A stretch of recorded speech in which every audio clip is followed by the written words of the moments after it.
नेता बहुजन समाज में आकर या बहुजन समाज की कम्युनिटी को अगर न्याय नहीं दिला सकता तो वो एक नंबर का नमक हरामी है। हम इस बात को सीना तान कर आज दिल्ली की सड़कों पर कह देना चाहते हैं। के दम पर एमपी बने, तलवार के दम पर शासक बने, अब ये नहीं होगा, क्योंकि बाबा साहब डॉक्टर अम्बेडकर को मानने वाले लोग इस देश के अंदर इतने हैं, इस देश के अंदर नहीं बल्कि विदेश के अंदर भी बाबा साहब डॉक्टर अम्बेडकर को मानने वाले लोग हैं। क्या बाबा साहब अम्बेडकर की बात करना गलत है? क्या बाबा साहब डॉक्टर अम्बेडकर की बात करना गलत है? अगर बाबा साहब डॉक्टर अम्बेडकर की बात करना गलत है तो तुम्हें कुर्सी पर बैठने का कोई अधिकार नहीं है, चाहे इस देश का डीएम हो, सीएम हो, चाहे पीएम हो। अगर आपके दिमाग में मनुस्मृति की गुलामी की फोटो अगर आज भी है, अगर मनुस्मृति की बदबू आपके दिमाग में आज भी है, तो आज ये बहुजन समाज और भीम आर्मी जैन संगठन का कार्यकर्ता तय करके जाएगा कि पूरी दिल्ली में कहीं पैदा होने की जगह नहीं मिलेगी। कि बाबा साहब के न अनुयायी कम हुए हैं, न संविधान को मानने वाले लोग कम हुए हैं, लेकिन अगर तुम सरकार में बैठकर अन्याय नहीं कर सकते तो हम चमड़ा उधेड़ना भी जानते हैं, उसका जूता बनाना भी जानते हैं। और हमें जब लगे कि बहनों का अपमान हो रहा है, उस जूते को सर पे बजाना भी जानते हैं।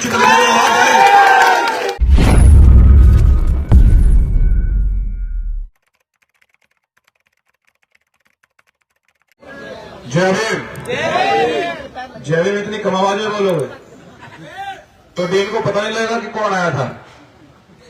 इसको डीन वीन को पता लग जाना चाहिए कि आज यहां कौन आया था, क्योंकि आंदोलन पहले भी हुए। सबसे पहले देश के सभी संतों महापुरुषों को नमन करते हुए, जिन्होंने देश की आजादी की लड़ाई से सामाजिक, राजनीतिक और आर्थिक परिवर्तन में अपने और परिवार की बलिदान देकर इस देश को आगे बढ़ाया है। शांत रहिए, शांत रहिए, शांत रहिए, शांति बनाइए कुछ देर के लिए। और छत्रपति शिवाजी महाराज, पेरियार साहब, बिरसा मुंडा और हमें और इस देश को संविधान देने वाले परम पूजनीय बाबा साहब डॉक्टर अम्बेडकर, उनको नमन करते हुए, और बहुजन नायक मान्यवर साहब काशीराम, जिन्होंने इस देश के अंदर जो कहा कि हम सामाजिक और राजनीतिक परिवर्तन करेंगे, उन्होंने करके दिखाया, उनको भी मैं बहुत बहुत नमन करता हूं। और भीम आर्मी जय भीम संगठन के सभी स्टेटों से आए हुए प्रदेश अध्यक्ष और पूरी कार्यकारिणी, मंडल की कार्यकारिणी, संभाग की कार्यकारिणी, जिले की कार्यकारिणी, विधानसभा, ब्लॉक, गांव तक की कार्यकारिणी का मैं हार्दिक गहराई से धन्यवाद करता हूं, क्योंकि तुम्हारे बीच का कार्यकर्ता हूं। मैं जानता हूं कि तुम बस पर लटक कर कैसे आए हो, ट्रेन में खड़े होकर कैसे आए हो, और किस किस तरह से सफर करके आप लखनऊ के बाद आज दिल्ली में पहुंचे हो, मैं जानता हूं। क्योंकि भीम आर्मी जय भीम संगठन ने आपको एक बात सिखाई है, किसी भी परिस्थिति में लड़ना। मैं जानता हूं कि संगठन में जितने पदाधिकारी, कोई धन्ना सेठ का बेटा नहीं है, सब मजदूर के बेटे हैं, लेकिन पक्के अम्बेडकरवादी नहीं है, झूठे अम्बेडकरवादी नहीं है, पक्के अम्बेडकरवादी हैं। उन सभी कार्यकर्ताओं, पदाधिकारियों को मैं धन्यवाद करते हुए, और हमारे देश के जाने वाले वरिष्ठ अधिवक्तागण और हमारी बहन यहां लगभग 125 दिन से संघर्ष कर रही है, रितु सिंह। मैं बहन रितु सिंह की तरफ से यहां के विश्वविद्यालय के बड़े पदाधिकारियों को, अधिकारियों को कहना चाहता हूं कि आज हम यहां आए हैं और भीम आर्मी जय भीम संगठन कोई फर्जी काम नहीं करता है, और डरते हम किसी के बाप से नहीं है, ये आपको भी पता है, आपकी सरकार को भी पता है और आपके आका को भी पता है। इसलिए आज कुछ निर्णय यहां से संगठन ही लेकर जाएगा। हम किसी के भरोसे न तो न्याय छोड़ते हैं, और हमें लगता है कि न्याय नहीं मिल रहा है तो छीनना जानते हैं, लेकिन ये आपको पता है। लेकिन एक भाई हमारे कुछ मंच पर कह रहे थे, लेकिन मैं आप भाइयों से कहना चाहता हूं कि मैं जानता हूं कि आपको संगठन ने अधिकार नहीं मिलने पर छीनना सिखाया, लेकिन अपने घर में थोड़ा शांत रहने की भी अपील है मेरी आपसे, कि जब अपना घर का मंच लग रहा है, अपने समाज का संगठन का मंच लग रहा है, वहां थोड़ा शांति बनाए रखें। और हमारे बीच में हमारे वरिष्ठ विधायकगण और हमारे वरिष्ठ पत्रकारगण जो कि भीम आर्मी में बहुत पहले से महत्वपूर्ण भूमिका निभाते आए हैं, मैं आप सभी का भी बहुत बहुत धन्यवाद करता हूं। और मेरे साथ में चलकर आ रहे मेरे वरिष्ठ साथी, आप सभी का भी बहुत बहुत शुक्रिया। माताओं बहनों, उत्तर प्रदेश बहुत सारे स्टेटों से बहनें भी आई हैं भीम आर्मी जय हिंद संगठन की, आपका भी बहुत बहुत धन्यवाद। मैं अपनी बात को शुरू करने से पहले मैं यहाँ की फिर से इस यूनिवर्सिटी के लोगों से, बड़े अधिकारियों से कहना चाहता हूं कि आज मुलाकात करे बगैर हम यहां से नहीं जाएंगे।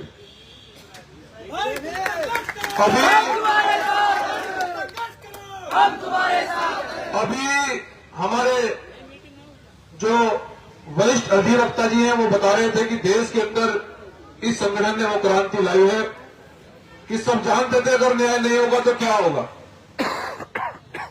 लेकिन मैं आज ही पूरे विश्वास के साथ आज दिल्ली की धरती पर बताना चाहता हूं कि खून ठंडा नहीं हुआ है, बस इशारे की देर है। आज हम केवल पूछना है और ये बताने आए कि न्याय दोगे या हमें छीनना पड़ेगा, ये पूछने आया हूं मैं। अगर ये सोच रहे हो लोग, क्योंकि मैं ज्यादा फालतू बात नहीं करता हूं ना, मैं राजनीति से ज्यादा, ये राजनीति जरूरी है, मैं जानता हूं, साहब काशी राम जी ने भी कहा, बाबा साहब ने भी कहा कि 100 तालों की चाबी है, लेकिन फालतू बात नहीं करता हूं।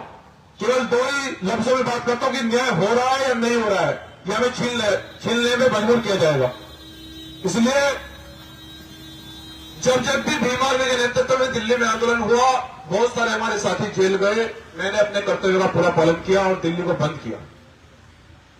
चाहे वो सब्बीपुर का मामला हो, खड़कोली का मामला हो, चाहे वो दिल्ली तुगलकाबाद हो, ये हरियाणा पंजाब के साथी बैठे हैं बड़े जिम्मेदार, इन्होंने पूछा था भाई क्या करना है, मैंने कहा ट्रेन कोई खाली ना आए दिल्ली तक, और वो इन्होंने करके दिखाया। हरियाणा पंजाब के लोगों ने, सबसे ज्यादा हरियाणा पंजाब के लोग दिल्ली तुगलकाबाद में जेल गए थे, आप जानते हैं, क्योंकि ये संगठन के उत्तर प्रदेश हरियाणा, ये सच है कि बलिदान भी इन्होंने दिया है सबसे ज्यादा। और उस आंदोलन का राजद्रोह आज भी मुझ पे चल रहा है।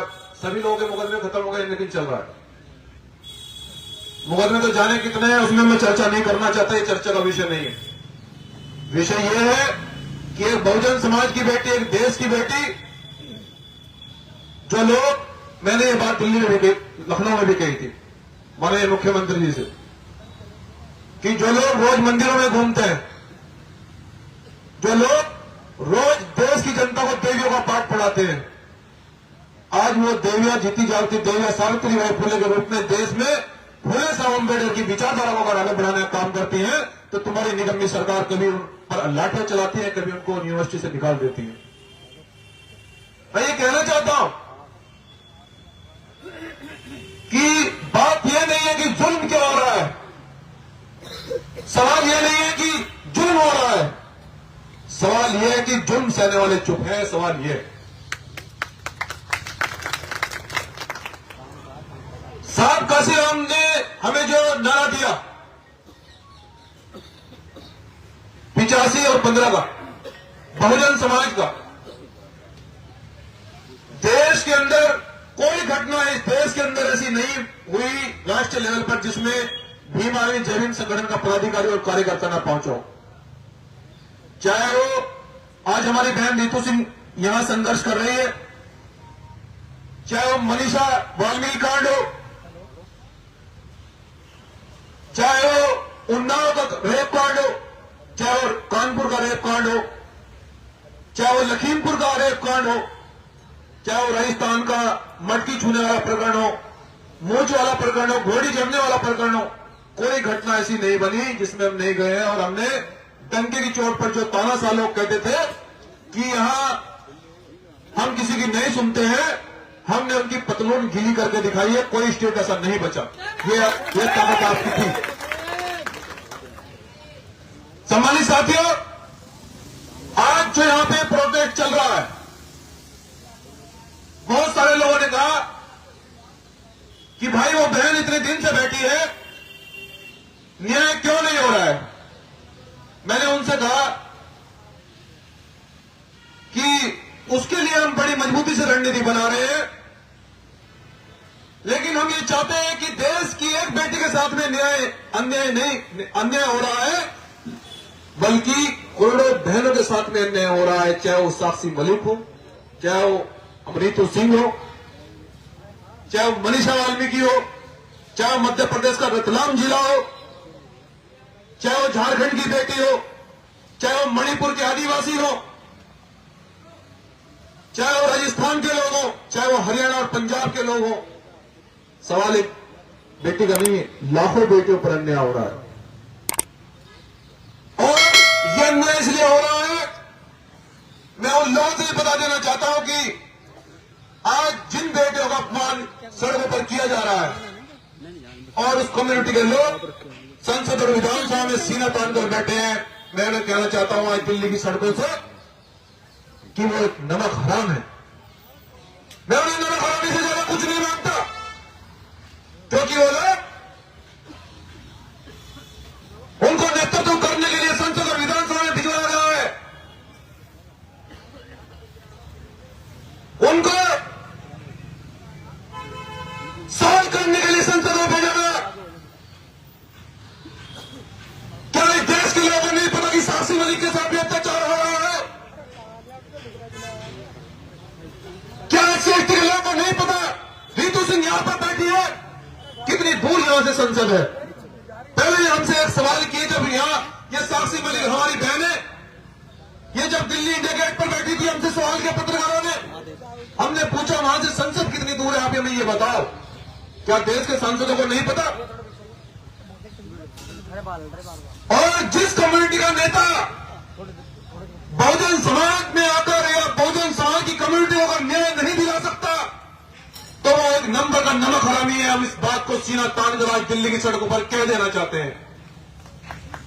लेकिन भीम आर्मी जय भीम संगठन के लोगों, मैं जानता हूं कि आज बाबा साहब डॉक्टर अम्बेडकर और माननीय साहब काशीराम जी की विचारधारा को आगे बढ़ाकर उन्होंने कहा था कि मजदूर के वोट की भी ताकत इतनी है जितनी इस देश के प्रधानमंत्री के वोट की ताकत है। और बाबा साहब डॉक्टर अम्बेडकर राज्य का पेट को काट कर चले गए और उस कार्य को माननीय साहब काशीराम जी ने आगे बढ़ाकर मजदूर किसान के बच्चों को पार्लियामेंट में भेजने का काम किया। हमारे साथियों, यह जुल्म इसलिए हो रहा है क्योंकि जिन पर जुल्म हो रहा है वो खामोशी से चुप है। संविधान को मानने वाले लोग, जिस कम्युनिटी के लोगों ने संविधान को लिखा, वो आज घरों में सो रहे हैं। और बाबा साहब ने जाते जाते ये कहा कि मेरे भारतवासियों, इस कार्य को मैं यहां बेहद मुसीबतों से लेकर आया हूं। अगर तुम इसे आगे नहीं बढ़ा पाओ तो इसको किसी भी सूरत में पीछे मत जाने देना। इसलिए मैं आपसे कहना चाहता हूं, संगठन के लोगों, आप बेहद मुसीबतों से यहां पहुंचे हैं। जहां भी आप संगठन आंदोलन होता है, मैं जानता हूं आप बेहद मुसीबतों का सामना करके वहां पर पहुंचते हैं। लेकिन उस बहन के हृदय से पूछ कर देखो कि आपने इस बहन का हौसला कितना बढ़ाया। आज इसके हृदय से पूछ कर देखो, तुम सब मजदूर के बच्चे अपने परिवार और घर छोड़कर इस बहन के समर्थन में आए हो।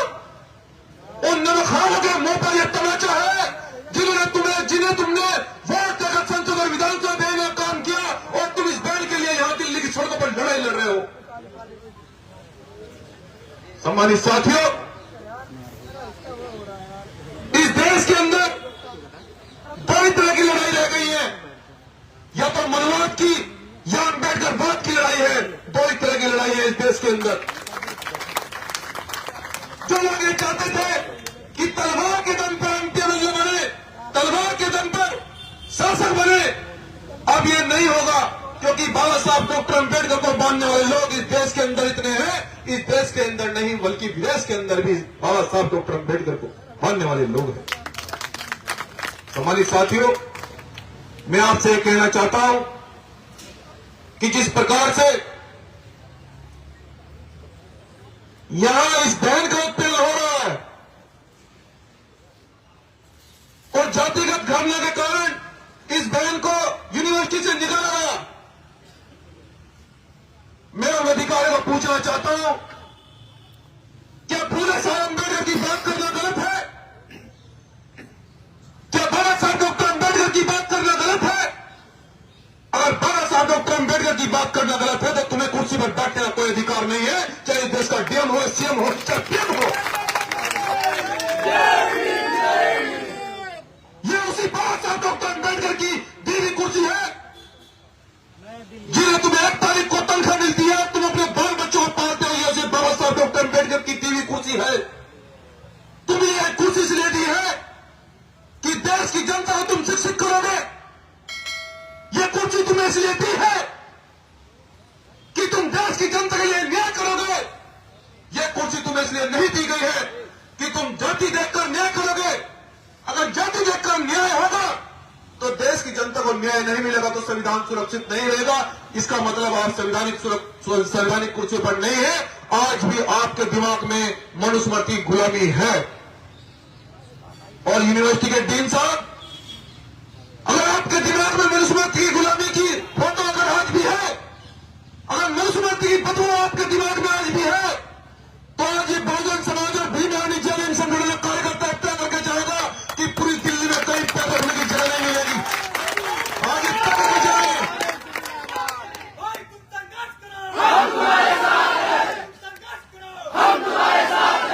इसलिए सम्मानित भीम सैनिक को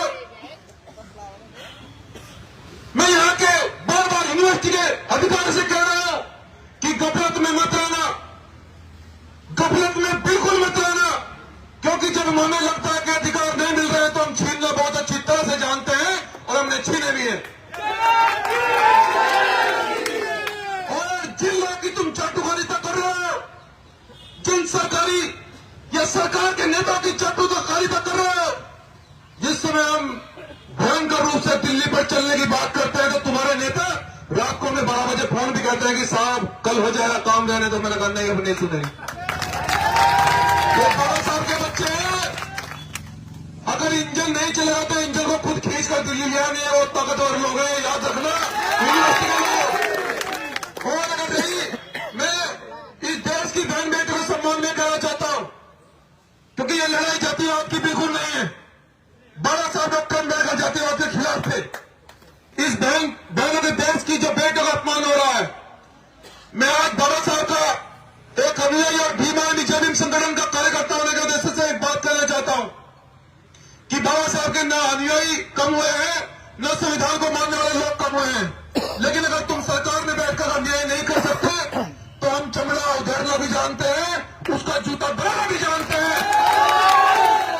और हमें जब लगे कि बहनों का अपमान हो रहा है, उस जूते को सर पे बजाना भी जानते हैं।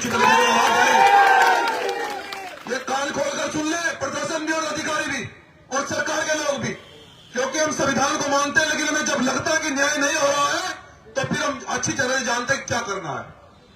इसलिए मैं कहना चाहता हूं कि आज डीन साहब जब तक जवाब नहीं दोगे, जब तक तो हम यहां जाने वाले नहीं है। अभी हमारे संचालक महोदय कह रहे थे कि कुछ देर में कार्यक्रम समापन होगा। नहीं, मैं जमीन से जुड़ा हुआ लोग हूं। ये जो कार्यकर्ता है, मजदूर के जो बच्चे आए हैं, ये मुझसे कल सुबह पूछेंगे कि दिल्ली में बहनों को तुम न्याय दिलाने के लिए गए थे, क्या हुआ? तुम राजस्थान में इंदर मेघवाल को न्याय दिलाने के लिए गए थे, क्या हुआ? तुम बहन साक्षी मलिक को न्याय दिलाने के लिए गए थे, क्या हुआ? तुम मजदूर किसानों के सम्मान में न्याय दिलाने के लिए गए थे, क्या हुआ? तुम संविधान के सम्मान में न्याय दिलाने के लिए गए थे, क्या हुआ? क्योंकि